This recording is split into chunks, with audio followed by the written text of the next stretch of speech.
Monsieur l'auteur de la proposition de loi, Philippe Folliot. Oui, Monsieur le Président, Monsieur le Ministre, mes chers collègues, cet amendement, on pourrait le prendre sous le ton de l'humour. Mais moi, je vais le prendre sous le ton de l'extrême gravité. Parce qu'il n'y a pas, mon cher collègue, ici, dans cet hémicycle, des sénateurs qui seraient des sénateurs vertueux, respectueux de l'état de droit, et d'autres qui seraient finalement avec une volonté de s'affranchir de cet état de droit. Ce que vous avez dit par rapport à ce territoire est quelque chose que nous reprenons comme une forme d'insulte.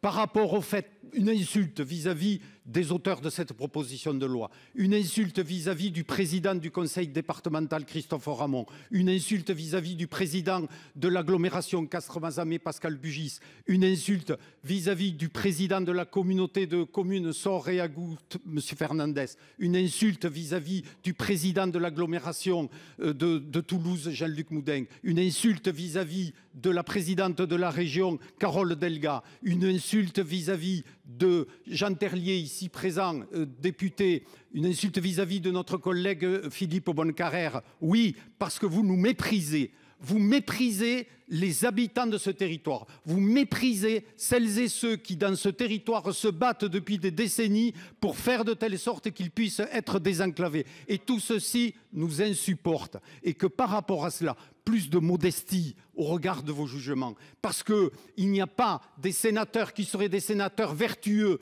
tels que vous le seriez, et des sénateurs qui seraient des sous-sénateurs qui seraient contre l'état de droit, ce que nous serions par rapport à la caricature qui a été la vôtre. Et ceci n'est pas acceptable. Ceci n'est pas acceptable. Parce que nous nous battons pour ce territoire, nous nous battons pour l'intérêt général, nous nous battons pour faire de telle sorte que ce pays ne soit pas mis sous cloche, nous nous battons pour le développement économique social, nous nous battons pour les 1000 personnes qui ont perdu leur emploi. Vous n'avez pas eu un mot, pas eu une pensée pour ces personnes qui ont perdu leur emploi suite à cette décision. Et tout ceci, eh bien, tout ceci est quelque chose d'inacceptable.